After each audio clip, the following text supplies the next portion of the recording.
Greetings and salutations. Unfortunately for you, I am back with another video. In this one, I'm talking about books again. Yay! I decided to go back to my Appendix N series because I wanted to talk about it for a while because, I was going through my little bookshelf and taking a look at some of the stuff I had. And I was like, well, let's figure out what to talk about. And then one of my books, one of my favorites of all time, caught my eye. Now, when we talk about speculative fiction, I use the term as a big, broad umbrella term to encompass both fantasy and sci-fi, um, and all the subgenres within those greater genres. And when you talk about science fiction, you can't really talk about science fiction without mention of this man who, honestly, and in my opinion, it's because of politics, doesn't get talked about enough these days.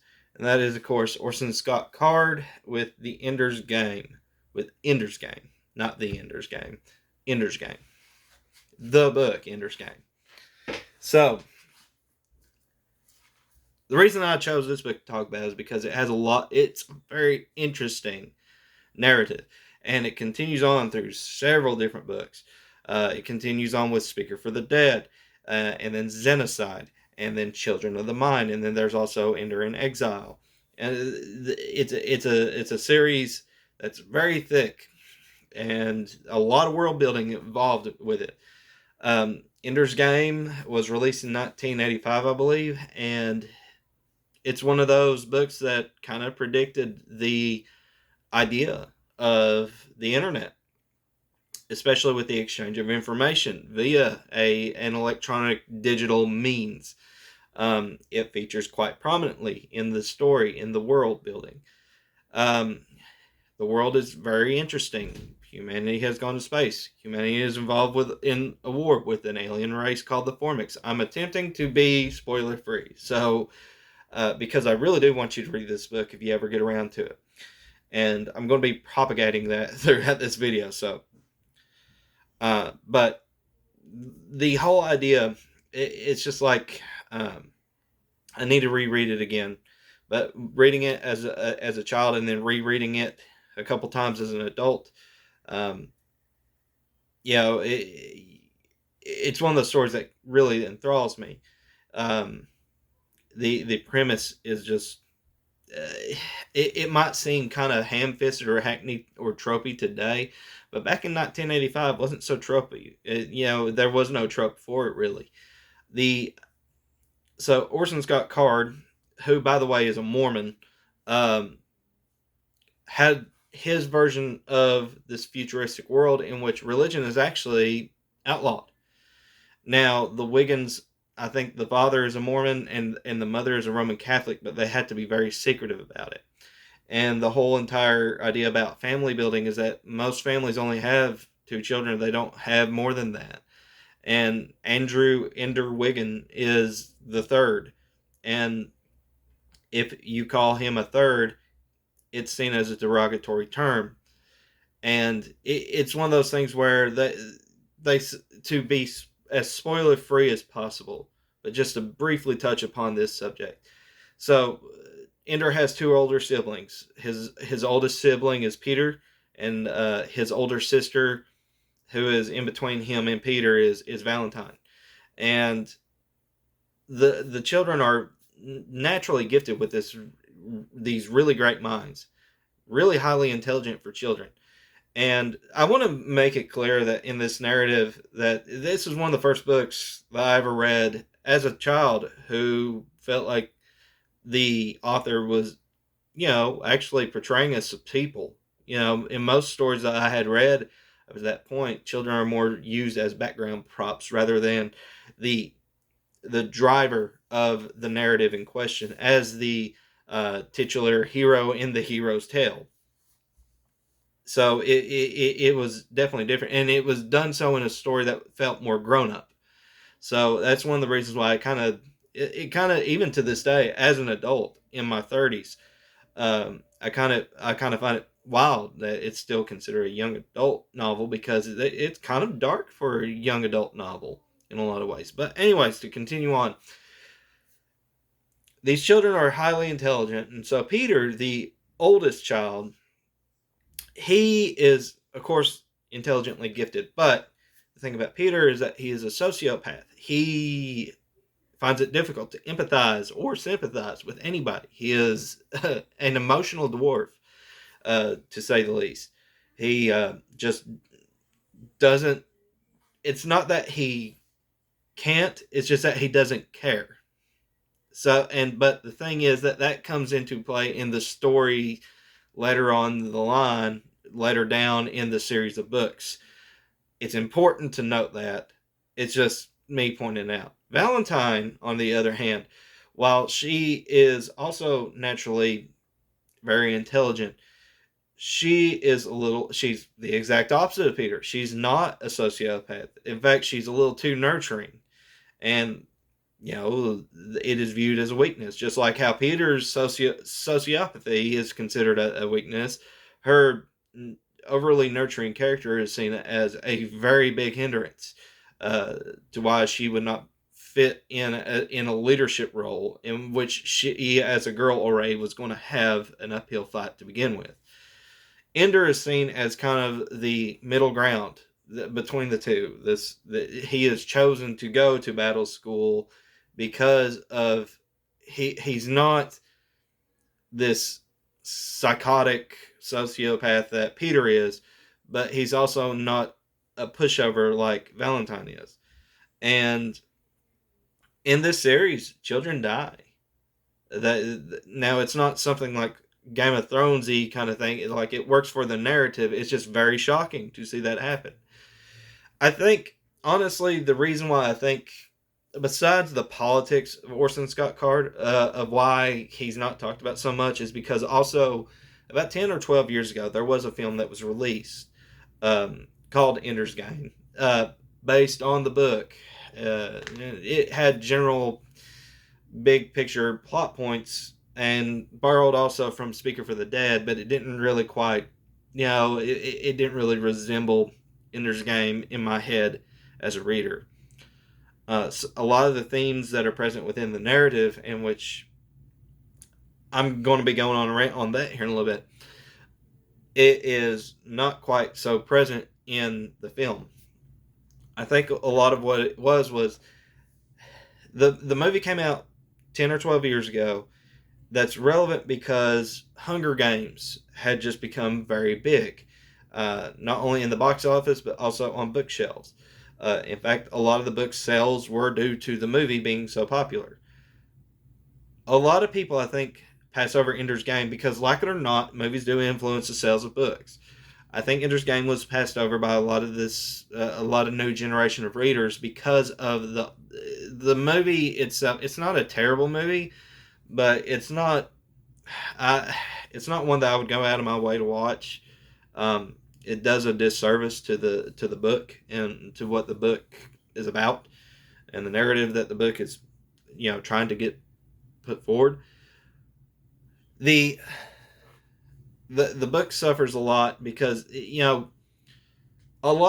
think a lot of it is director for hire style of movie writing, and they were trying to find something that was going to rival the Hunger Games. They thought, well, that's a $1 million idea, so let's try to turn it into a $1 trillion idea. And they took an older piece of work that was very popular among book readers in the science fiction genre, and they tried to put it to the big screen. The thing about Ender's Game is, I think even Orson Scott Card even said that it's not adaptable to the screen, and I tend to agree with him. I could see a case for a TV series, but I could not see a case for.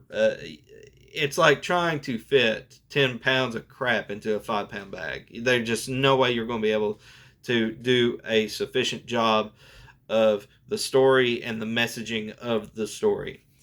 And it's just one of those things where I feel like a lot of people passed on the book, unfortunately, because of that. And it's just one of those books that I really do highly, highly, highly recommend because it's just such a great read. And it's one of those, Card's style of writing is very down to earth. It's not cryptic or too prosy. It is very much like layman's terms kind of style of writing. It's an easy read, and the narrative I've always found very enthralling and gripping. So it's one of those books where I get it. Most of the people that view my channel are probably more interested in like fantasy more than they are science fiction. But I'm just saying, look, there's another world out there. In fact, like I recommend Dostoevsky a lot, who is probably my favorite writer of all time. But I understand that Dostoevsky stuff probably is not going to translate to a D&D game for a lot of people.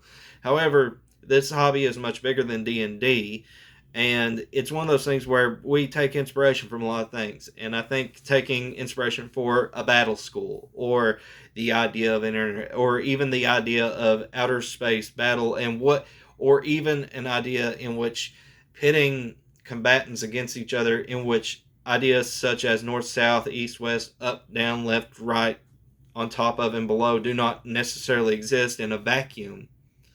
I think those were interesting ideas, which is one of those things that several of those things are touched upon in Ender's Game, because the idea of fighting in space totally changes uh, based upon our ideas, and our tactics based upon terrestrial combat would not apply. In fact, our ideas of aerial combat likely would not apply, because now we are dealing with a different kind of scenario in which gravity has no say. But I think a lot of what people are looking for when they are looking for novels that tell a compelling story with a strong political idea, because the whole idea with the war with the Formics, and the outcome of that, again, it's so hard not to spoil it because it's such a good ending. The the message is just it. Here's the rant. One of the reasons why I like reading so much is because there's things about it, that there's nuances to it that cannot be conveyed upon the screen. Now, that's not to say that I don't like movies. I love movies. And I'm not one of those guys that thinks, well, the book is always going to be better than a movie. Sometimes the movie is better, and sometimes it's two completely different things. I like to bring up Jurassic Park a lot for that, because Jurassic Park as a movie, masterpiece. I love Jurassic Park. When it comes to the book, I love the book. Totally different scenario. Almost feels like a different genre altogether, because the book is much more of it's much less of a thriller and more closer to a slasher in a lot of ways. It's kind of a gory book, but I love it. There's a lot more action in it than in the movie. Although there's also a lot more talk about chaos theory in the book than there is in the movie. But the movie is really good. A lot of special effects in it that still kind of hold up to this day. You know, when I sit down and I watch a movie, I don't think I'm watching a puppet or a CGI monster. I'm thinking dinosaur. You know, I can get immersed in that film, just like I can get immersed in the book. Because while I'm certainly no scientist to the point of what, no kind of biologist or paleontologist that would even begin to understand the idea or the complications that would arise from trying to clone an animal that's been dead for more than 65 million years, I can at least get immersed in the idea of, like, here's some scientific jargon. The thing about Crichton's writing was always presenting it as fact, even though it's fiction, because we need to have the reader believe it can be real and that it can exist. And I think that is also one of the biggest strengths of Ender's Game. My thing is, like, there's just so much that's lost upon the screen that you don't get when we're talking about literature. When you're talking about reading a book, you can literally read the mind of the character that you're reading about. You know what they're thinking. You know the reason of why they're doing this or that. Now, there might be some things like that the author is purposely hiding from you. I guess it depends whether or not the author's any good, but because it is a talent, or skill, or however you want to interpret that. But there are some situations in which you probably won't necessarily know why the character is reacting like that until later on down the line when the author explains why through some kind of event or some kind of explanation. Let's put it this way. It would be very hard for me to, let's take a scenario in which I am angry at somebody because of something that happened to me in my past. For whatever reason, this has triggered me into a fit of rage that is not rationally explainable outside of my experience. If this was written in a book, it would make sense to the reader without me having to say that I am uh, irrationally enraged and livid. Whereas in a movie or in a TV show, not only would I have to emote it, but like I would have to really without any kind of doubt, like there'd have to be some kind of exposition saying he's angry. You know, no duh, Sherlock. Congratulations, you solved the mystery. The point being, like that, trying to convey emotions on a screen or in a show, like it does take a talent, and it takes talent from and skill from an actor as well, because otherwise you are forced to rely upon exposition, and the less exposition you do, the generally better off you are, because there's just some nuances that in a book you can't really quite convey over into the silver screen. And again, this is not the being one of those guys like the book is always better than a movie, because that's not always the case.